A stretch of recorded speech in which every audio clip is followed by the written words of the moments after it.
Find out where you are to vote by calling the EOJ or checking the EOJ website. Remember to bring your voter ID card. Current voter ID cards are valid until December 2020.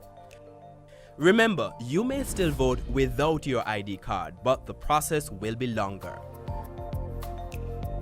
Listen to the instructions of the presiding officer. Mark your ballot behind the voting booth and return your ballot to the presiding officer folded. Once the counterfoil is removed, your ballot cannot be traced back to you. Dip your finger in the ink and watch as your ballot is deposited into the ballot box. Your vote is your voice. Make it count.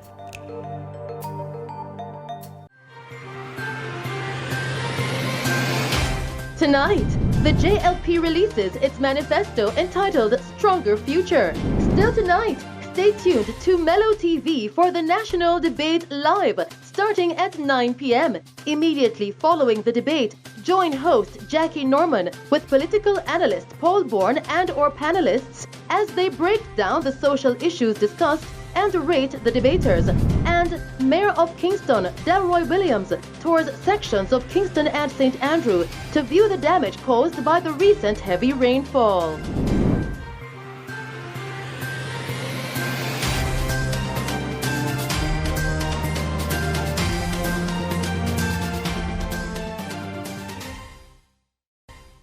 Good evening.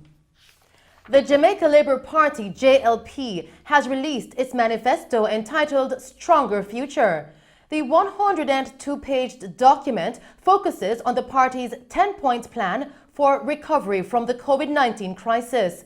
Now, at a digital press conference held earlier today to officially launch the party's manifesto, the JLP's campaign spokesperson, Dr. Nigel Clark, outlined that one of the key areas of focus for the JLP, if it wins the September 3 general election, will be building a stronger economy.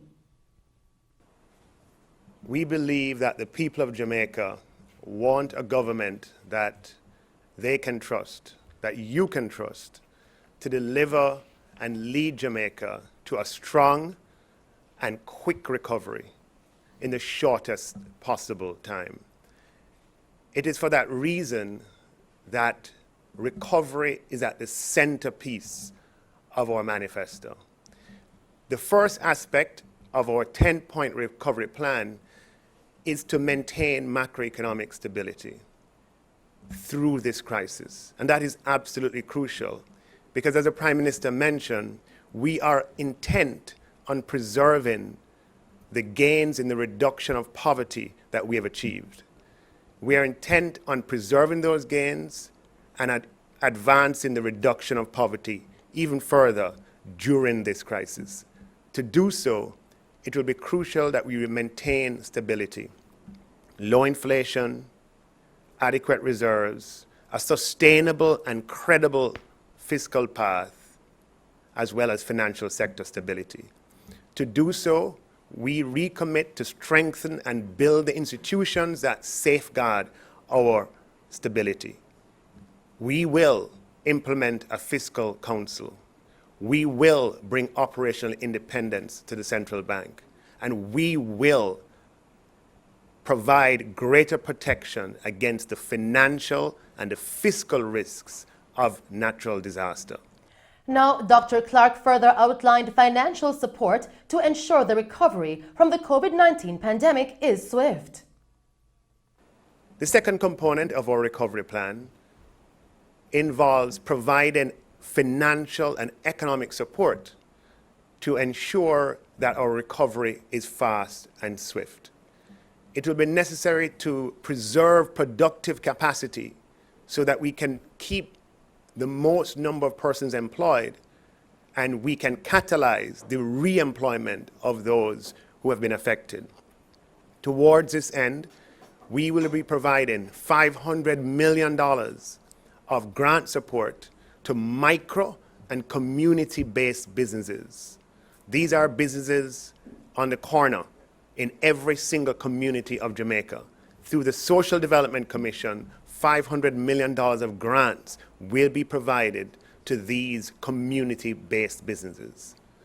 We will be rolling out the $1.2 billion of grants to small tourism operators to ensure that their productive capacity is maintained and they can recover stronger. We will be providing $1 billion of support to farmers and fishermen for each of the next 3 years. That's $3 billion of support to small farmers and fishermen to ensure that the rural economy is maintained and that rural development continues even in spite of this pandemic. The JLP's manifesto also outlined that other areas of attention for the island's recovery will be governance, security and justice for all, equal access to healthcare and wellness for all, energy and the blue and green economies, building a digital Jamaica, building brand Jamaica for development, equality, education, building a stronger Jamaican society, local government and community development and infrastructure. Meanwhile, the People's National Party, PNP, says that its manifesto, dubbed the People's Pledge, will benefit a wide cross-section of society and will bring both progress and prosperity to Jamaicans. Now, during an online press briefing, the PNP's Vice President and Chairperson of its Manifesto Committee, Damian Crawford, using the acronym WEALTHY, outlined that water, employment and entrepreneurial activities, access to the internet, land, technology, housing and youth will be the main focus for the next PNP government. So we have always been a party for progress, but we felt that a rising tide raises all boats. And so the Wealthy Plan is seeking to do exactly that. The W is for water, the E is for employment and entrepreneurial activities, the A is for access, in particular to education and to the internet as a necessary part of business and learning. The L is for land. The leader of the opposition and the soon Prime Minister of Jamaica has been very committed to land ownership. And we feel that you shouldn't go to the embassy of the United States and be told you have no ties to the only country that can't deport you. And the T? And so the T is for technology, and the H is for housing, and the Y is for youth. And that's why the Y is very important, because there can be no wealth without youth development. The PNP's spokesperson on finance, Mark Golding, also outlined the COVID-19 recovery and rescue operation aspect of the party's manifesto. What we're trying to do is to find ways of helping businesses survive and employment to continue to be to grow rather than diminish during this time. So we have looked at, Damien touched on the idea of homeowners who may fall into default on their home mortgages. And these are, we're talking about their primary residence now, where we would provide a mechanism through a guarantee of interest payments that would mean that the banks would not have to enforce the collateral. Where persons are unable to make payments on their home mortgages, after a 90-day period, the regulations that apply would require the bank to start to try and realize on that loan by selling the property. And we're saying in the time of COVID, that needs to be changed so that that becomes 2 years. And we will protect the financial institutions for the interest portion of that. The principal is already covered by the value of the unit, so the interest portion of that we would cover through a guarantee. So that would give persons some time to recover as the economy hopefully rebounds over the next 2 years, rather than having their homes sold from under them. That's one idea. That's one idea. That's but one for issue. businesses, we're going to the GCT arrears and the penalties and interest that are charged on GCT arrears. We'll be providing a break on that, so that businesses will not incur those additional hits to their cash flow and their liabilities while they're trying to make it through the present the crisis. Still making Mello TV news tonight. In addition to the People's National Party's campaign manager and Central Manchester's Member of Parliament, Peter Bunting, and St. Andrew West Rural's candidate, Crystal Tomlinson, are both out of the national political debate set for tonight, along with all other political campaign activities, as they're both in self-quarantine and awaiting COVID-19 test results. With Bunting and Tomlinson now out, the new lineup will be Lisa Hanna, Raymond Price and Dayton Campbell of the PNP, and Floyd Green, Dr. Christopher Tufton, and Senator Kamina Johnson-Smith of the Jamaica Labour Party. Tune to Mello TV for live coverage of the national debate starting at 9 p.m. immediately following the debate. Now join host Jackie Norman in this evening's discussion with political analyst and acting director of institutional research at the Northern Caribbean University, Paul Bourne, and our panelists as we break down the social issues discussed and rate the debaters from both the Jamaica Labour Party and the People's National Party. In the meantime, the chairman of the Electoral Commission of Jamaica, ECJ, Earl Jarrett, says by Wednesday it will be making a decision on whether to advise the government to postpone the September 3 general election. Now, Mr. Jarrett says while it's not within the remit of the ECJ or the Electoral Office of Jamaica to postpone an election, they monitor and offer advice. However, an election can only be postponed for a maximum 30 days after the date has been set under extenuating circumstances.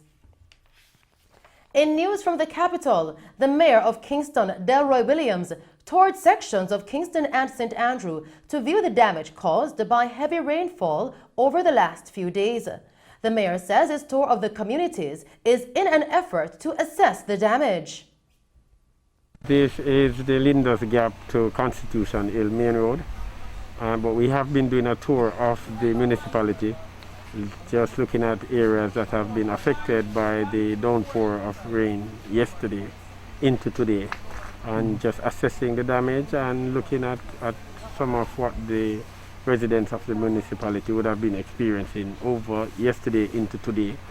As you can see right here, there is a landslide that has blocked this Linders Gap to Constitution Hill Main Road, and we, with the help of Councillor Kelvin Clark, we are in the process of clearing this main road so that the people can move in and out to work and for other businesses.